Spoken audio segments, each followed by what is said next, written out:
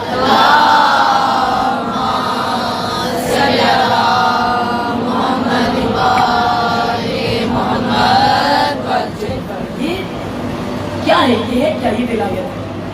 اور ائمہ کو ان ولیوں کو جو آگے ماننے والے چاہیے، یہ بیعت جو کرنے والے چاہیے، یہ کیسے چاہیے؟ یہ ایسے چاہیے کہ جیسے یہ سب نے واقعہ سنا ہوا ہے، اس کا بھی اختتام بیان کروں کہ ہارون مکی والا واقعہ امام سعدی کے دور میں، کہ کہ ایک شخص آیا اور آ کر کہا امام کو جلدی دوسروں کی واقعے سے کہ آخر امام سے اس نے کہا کہ میرے مولا ہم لوگ سب تیار ہیں، آمادہ ہیں، اور ہم چاہتے ہیں کہ آپ جنگ کے لیے تیار ہو جائیں، جنگ کے لیے نکلیں، حکومت کے خلاف پیغام کریں، اور ہماری کافی بڑی تعداد ہے کہ جو آپ کا ساتھ دینے کے لیے تیار ہے۔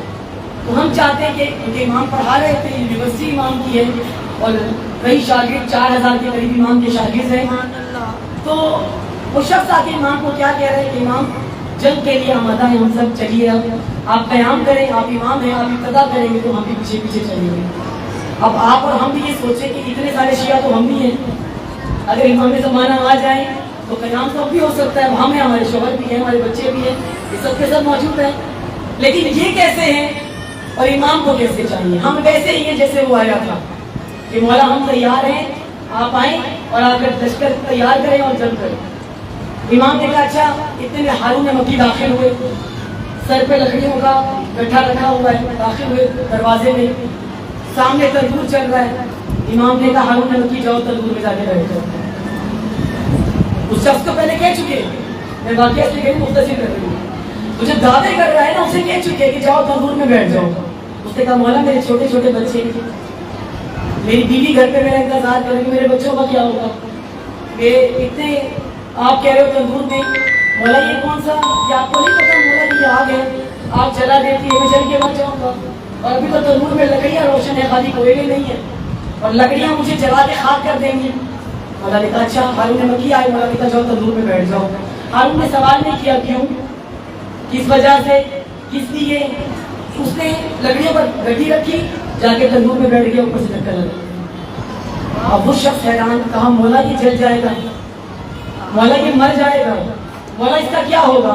مولا نے کہا اس کو چھوڑو، اس کا حال جو بھی ہو رہا ہے اس کو چھوڑو، مجھے یہ بتاؤ جو لشکر تم نے تیار کیا ہے اس میں اس جیسے کتنے ہیں؟ ادھر ولایت کا حکم آیا کہ ہارون مکی جا کر بیٹھ جاؤ، سوال نہیں کیا، اور جا کر بیٹھ گیا کہ مولا جل گیا تو کیا ہوگا، سوال نہیں تھا۔ اور وہ جو ولایت کا پیروکار، وہ جو تم پہ علی علی کرتا ہوا آیا ہے، جو دعوے کر رہا ہے کہ ہم لشکر کے لیے تیار ہیں، ہم جنگ کے لیے تیار ہیں، امام نے کہا یہ بتاؤ ہارون جیسے کتنے ہیں؟ کہا مولا ایسا ایک بھی نہیں ہے، میں خود بھی ایسا نہیں ہوں، ایسا ایک بھی نہیں ہے۔ تو مولا حسین نے اسی لیے کہا تھا کہ میں نے نہیں دیکھے ایسے اصحاب کہ جتنے باوفا اصحاب مجھے ملے ہیں، ادھر حکم حسین آتا ہے، ادھر 11 سال کا بچہ بھی ہو تو میدان کربلا میں اتر جاتا ہے۔ لبیک یا حسین، لبیک یا حسین، لبیک یا حسین، لبیک یا حسین۔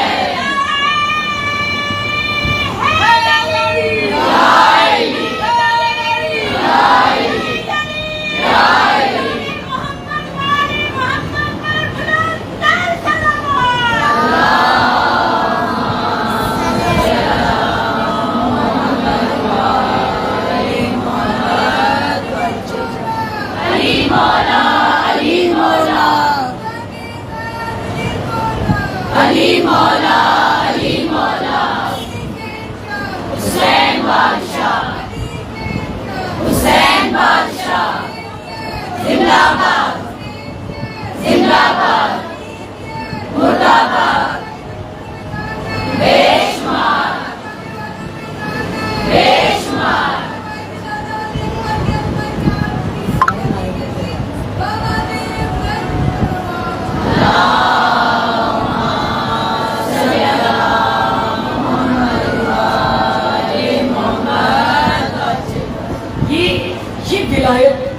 طلب ہے مولا جو 72 کر کے نکالے ہیں، اور اسی کو ولایت پذیری کہتے ہیں۔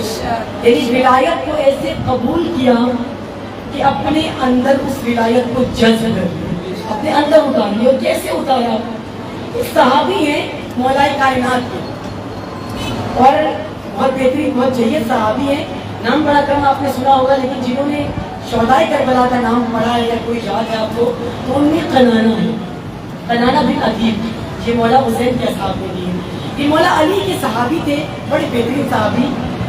جب مولا علی کے ساتھ یہ جنگوں میں جاتے تھے تو ایک جنگ میں ان کی ٹانگ کٹ گئی تھی، ایک ٹانگ سے یہ معذور تھے. یہ کنانا مولا علی کے کیونکہ صحابی رہے، جب انہیں پتا چلا کہ مولا حسین نے خروج کیا ہے، قیام کیا ہے، یہ کنانا چلے اور 5 محرم آج کے دن 5 محرم کنانا امام حسین کے ساتھ ملحق ہوئے، امام حسین سے کربلا میں ملاقات کی ہوئے. ایک ٹانگ سے یہ کربلا پہنچے. جو معذور ہو اس پر جہاد واجب نہیں ہوتا، یعنی اگر وہ نہ بھی آتے تو ان کو گناہ نہ ملتا کہ مولا کی مدد کے لیے نہیں پہنچے. جس طرح بہت سے نہیں آئے، بہت سے سالم نہیں آئے، بہت سے جوان نہیں آئے، بہت سے صحیح دماغوں والے نہیں آئے، بہت سے باشعور لوگ نہیں آئے، بہت سے عقل مند خود کو سمجھنے والے نہیں آئے. ایسے اگر یہ بھی نہ آتے تو ان کو تو واقعی گناہ نہیں ملتا تھا کیونکہ ان پہ سے جہاد اٹھ چکا تھا. یہ ایک ٹانگ کے ساتھ کربلا پہنچے اور جتنی جلدی ہو سکا اتنی جلدی پہنچے کہ کہیں امام شہید نہ کر دیے جائیں. یہ کربلا پہنچ کر 5 محرم کو جب امام سے ملے اور ان کی ایک ٹانگ قطع ہو چکی تھی، ان کی زندگی کیا بتا رہی ہے. جب یہ میدان میں اترے ایک ٹانگ کے ساتھ، ایک ٹانگ کے سہارے چل کے لڑ رہے تھے. کنانا جہاز اٹھ چکا لیکن یہاں اس کو کیا چیز لے کر آ رہی ہے. جہاں جہاز اٹھ جانے کے بعد مولا کہہ رہے ہیں میں ولایت اٹھا چکا، اب جانا چاہو تو چلے جاؤ، اور تم پر تو جہاز بھی نہیں ہے. اگر تم چلے بھی گئے میں تم سے راضی، تمہاری بخشش کا میں ذمہ دار، میری ماں فاطمہ تم سے راضی، ہم راضی ہیں تم سے. لیکن اس نے کیا کیا؟ اس نے کہا نہیں مولا، میں واپس جانے کے لیے تو آیا ہی نہیں، میں تو آیا ہوں کہ وہ دور علی میں جو جان ہتھیلی پہ رکھ کے میں میدان میں علی کے عشق میں اترا تھا، اس وقت جان نہیں جا سکی لیکن بدن ادھورا ہو گیا. میں چاہتا ہوں اب کامل ہو کے اس دنیا سے رخصت ہو جاؤں. علی پہ نہ مر سکا، اپنے وقت کے اس ولی پہ نہ مر سکا، اپنے وقت کے اس ولی پر تو مر سکتا ہوں. اپنے وقت کے ولی پر، یعنی کیا کہتے ہیں اس کو؟ کہتے ہیں ولایت پذیری. ایسی ولایت جو کربلا میں دیکھی، اور یہی ولایت آپ کو نظر آئے گی ہر بنی ہاشم کے بچے کے اندر. یہ نہ سوچا کیجیے کہ جو کربلا میں جا رہا ہے کوئی بھانجا ہے، کوئی بھتیجا ہے، کوئی بھائی ہے. جتنے گئے ہیں کہ مولا حسین کو ولی مان کر گئے. نہ یہ کہ اگر ایک خاندان سے ہیں، ایک باپ سے ہیں، مولا عباس گئے ہیں اس لیے نہیں کرے کہ مولا حسین بھائی کی حیثیت سے کہہ رہے ہیں، نہیں، مولا حسین کا حکم ولی کی حیثیت سے ہے، امام کی حیثیت سے. اور اسی طرح بار بار جب علی اکبر اجازت دے رہا ہے تو یہ بھی وہی سب کچھ ہے کہ باپ سے نہیں. آج کا دن مخصوص ہے حضرت علی اکبر کے ساتھ، اور شاید ان تمام دنوں میں سب سے مشکل ترین دن. شاید اتنے مسائل کا بیان ہو سکے لیکن ہم تصور خود کیجیے گا. مولا حسین کی اولاد میں 2 بچے ہیں جن کی شکلیں اپنے اجداد سے مشابہ ہیں. ایک بیٹی جس کا نام بھی فاطمہ ہے، جن کی شکل جناب فاطمہ زہرا سے، اور ایک بیٹا کہ جو شبیہ پیغمبر ہے. اور جب بھی دل کرتا ہے حسین ابن علی کا کہ اپنے نانا کی زیارت کرے تو علی اکبر کے چہرے کی طرف دیکھ لیا. اور شباب کا عالم یہ ہے، زیادہ تر روایتوں میں 18 سال کے ہیں. اب جن ماؤں کی بہترین سے کہہ رہی جن کے چھوٹے بچے ہیں، جن کے جوان، ایک دفعہ یہ سوچیں جس نے 18 سال بیٹے کو پالا، جوان کیا، اور وہ جوان اس کے سامنے آئے اور آ کر کہے کہ مجھے مرنے کی اجازت چاہیے. تاریخ کہتی ہے جتنے آئے ہیں اجازت لینے سب کو مولا حسین نے روکا ہے، لیکن علی اکبر کو مولا حسین نے نہیں روکا. یہ نہیں کہا کہ ابھی اجازت نہیں دوں گا، اجازت لینے آئے فوراً اجازت ملی. مولا حسین نے کہا اجازت تو دے رہا ہوں علی اکبر، لیکن سب کو عباس نے تیار کر کے بھیجا ہے.